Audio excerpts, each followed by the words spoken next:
Moose Jaw, we have a mutiny on our hands. Yeah, we do. Yep. Blood is gushing in the streets of Moose Jaw. There's some internal dramas at the fire hall. Yep. Some serious internal dramas. Mm-hmm. And I'm going to get into it real quick. It was a big story all last week and even into the week before. The fire hall laid off their dispatch center. It was 5 positions, 4 full-time, 1 part-time. Yep. One of them got hired back, but there was a bunch of layoffs because Because they are rerouting our dispatch center out of Prince Albert. Yeah. Tough news to take. We were going to cover it at the start when the story first came up, but we were kind of waiting for more info. Yeah. I don't like. We didn't want to be those people that just jump Yeah. on somebody. Yeah. Gotta get all the facts in, man. Yeah. So, what happened was, Gord Hewitt, he is the president of the Moose Jaw Firefighters Association, Right. penned an open letter to the city of Moose Jaw, and it was published everywhere, and it was kind of like a scathing rebuke. And he complained that this rerouting to Prince Albert is a problem because now the people working there don't know Moose Jaw like the people at Moose Jaw knew Moose Jaw. Right. But I think that's something that they could probably learn pretty quick. Yeah, I agree with you on that. Yeah.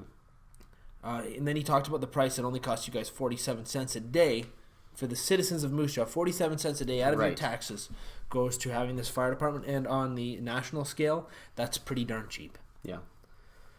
Now, another thing he complained about was the mechanic's position. They had a mechanic who passed away, Garth Rogers, in April. Peace be upon him. He passed away, and they never refilled his position. Right. They just kind of sent the work over to the city To yards. the city, right? And now they also say they're short 2 firefighters full-time because 2 guys have quit or left for some other reason, and they just didn't refill those positions. Yeah. But it turns out they're actually short a lot more than that, but we'll get into that. There's a quote from Gord Hewitt.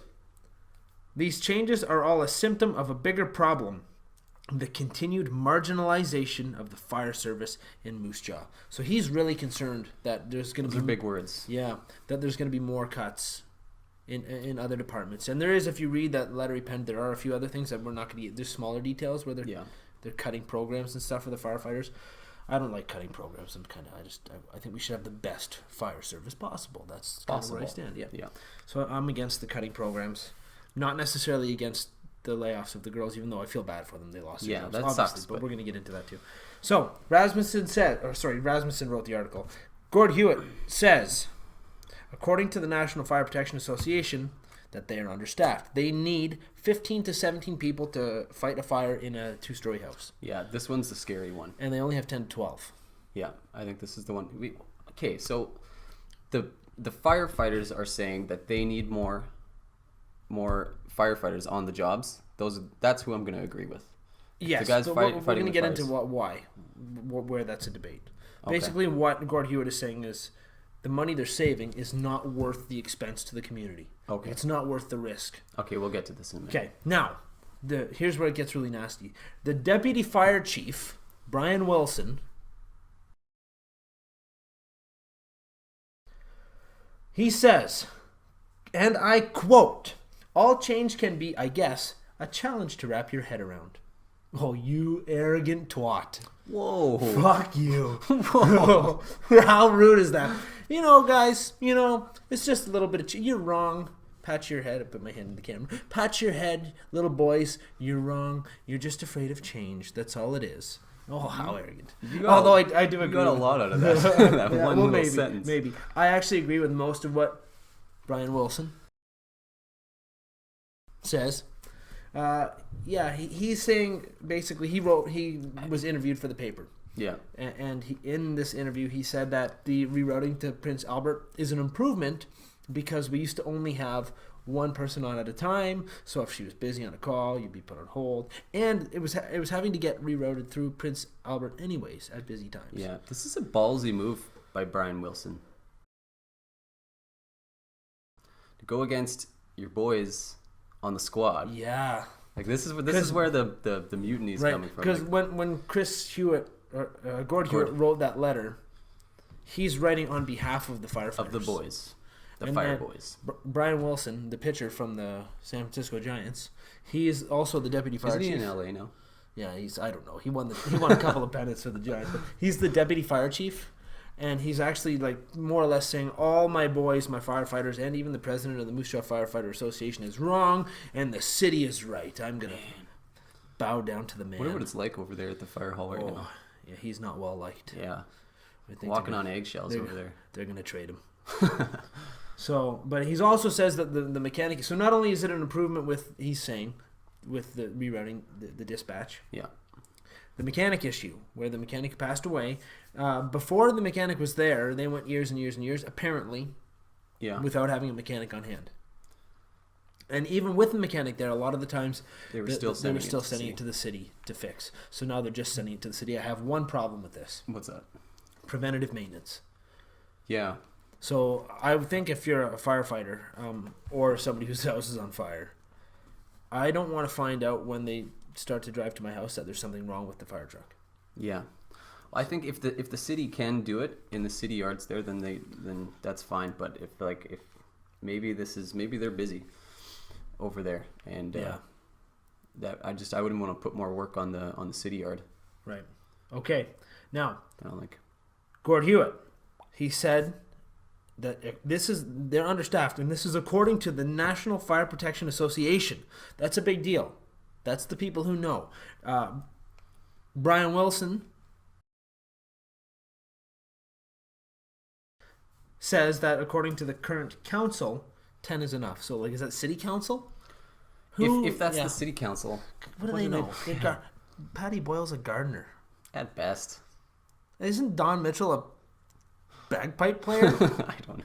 Like these, bless their hearts, but they're not firefighters. Yeah, if this is the case. Yeah, this is where I think that the city side and the deputy fire chief are wrong. Yeah. And Gord Hewitt and the boys at the fire hall are right. This is what I was saying. I think I would be siding with the guys who are putting out the fires. If they're saying we need this many people, then I'm going to say, okay, then I agree with these guys. They're the ones in the throes of... Yes. They're the ones putting their lives on the line and trying to save other people's lives. Another thing they brought up is there's going to be an annual savings of $240,000. That's nice. That is. So where I kind of stand on this is that I'm with. Who's saving $240,000? Well, the city. Yeah. You won't see any of it, Chris. No, I'm going to go off topic. What? I'm going to go off topic. So these are cuts. These are cuts. Okay. They're taking things that we've lived with for so long and taking them away. Yeah. Right? Saying you guys can't have this anymore because it costs too much money. We need to save money here. We need to save money here. You can't have this. We're living under austerity measures. Maybe a bit extreme. And we are in the middle of a recession. Might be a bit extreme too, saying that. But I have a problem with this, the cutting thing, and I'm going to go off topic completely, and I'm going to make this political. We come from a generation that have always been told that us young adults are entitled, and we don't understand the value of $1, and we don't know how to save money, and we don't know how to ration, and we don't know how to sacrifice at the expense of a greater good. And that is why this is the argument they use against us for why we have to say yes to every single oil project proposed. Because we need the money now, because we need instant self-gratification. And I've always said this is bullshit. That's wrong. Who's saying this? Conservative men, my dad, and people like that, people of that generation. That's their argument against us for when people like that lean left want to take it easy with digging oil out of the ground. Yeah. That's their counter their argument. counter argument is, well, you guys you use it for this, you use it for that. You don't have the ability to reserve, and we're forced to reserve. Right? We come from the generation that if we want to go to school, and if our kids want to go to school, we have to go in debt for 20 years. We're born into $20,000 debt because of previous generations' over expenditures. We are the generation that we don't get. We're no longer going to have mail delivered to our houses. Right. We're the generation that houses are more expensive. Dad. The groceries and food prices go up, and the wages don't. Dad, we don't get the stuff that previous generation had. We get beat up on, and then we get told that not only you guys don't get what you want, but you're too stupid to have it anyways, because you can't ration things. It's bullshit. You're going to take my...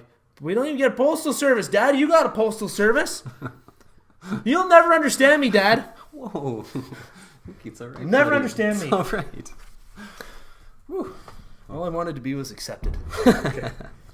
All right, let's get back on topic. So there's basically, there are a couple issues where I agree with Gord Hewitt and the Firefighters Association on the understaffing. They need more staff. I think I lean towards the way with Brian and the city a little bit. But on the rerouting. Yeah, what a sneaky move, Brian. I did something that I didn't know we had the power to do. I guess we have some pull now because I got a channel on YouTube. Bam. Frick. I contacted the, what's her name? Deb Higgins, the mayor. What's her name? What's her name? Deb Higgins. Good old what's her name? The mayor of Moose Jaw. And I said, hey, can we get a quote? I want to know where you stand on this. Mm-hmm. And she actually got back to us with one. Of course she did. And I'm going to read it to you. It's quite long. She's got a lot of talking to do. The changes to the dispatch call center represent an enhancement to public safety. All 911 calls in Moose Jaw were already initially routed to the provincial call center and then would be rerouted to Moose Jaw. So she's saying, well, we said they're having to reroute them anyways. With this change, the provincial call center will be able to respond instantly, eliminating an additional step that lengthens the process before we can respond to calls. The technological enhancements as a result of this change are many, including having all the call information displayed on computers within the department's vehicles as soon as crews head out to a call. That might sort of answer the concern where the city employees were good about if you called before and you said, oh, I got a fire, it's behind the Playmore place, or it's across the road from the Nevada Nichols or something. They knew that as a landmark, where in Prince Albert they don't have the landmark. Yeah. So they don't know these things. So they're saying we'll be able to... It's behind the old Brunswick. They're just going to have to look it up on the computer anyways. Yeah. But they would have to get the address to be able to do that. Yeah. Yeah, no, I don't know. Okay, so... Well, I think as long as you're not mentioning landmarks that don't exist anymore. Yeah, like... Oh, it's behind the Royal. Yeah, yeah. So this includes information about the nature of the call, route information, and any vulnerable residents who may be at the property. These types of enhancements would have been cost prohibitive for the city to install independently, but the provincial call center already have these technologies available. And then she went on to further say, we do not anticipate any further layoffs within the city of Moose Jaw Fire Department. Signing off, Deb Higgins. So that was Gord Hewitt's concern, was that they're going to continue. There's going to be more. He was getting very conspiratorial about it. Yeah. This is the government, the big guy coming at us. Yep. So just relax. Deb Higgins put it to rest. Let's hope. Well, let's hope. Like that doesn't mean for sure. But politicians don't lie though. She tells me there's going to be no more layoffs. There's no more layoffs. You can certainly hold it against her. So right. I want you guys to tell us. What do you think? Do you agree with Gord Hewitt and the Moose Jaw firefighters, or do you agree with the deputy fire chief, the mayor, and Brian Wilson did? Whoa, I'm bad, just like Brian Wilson did. Oh, hey, that's nice.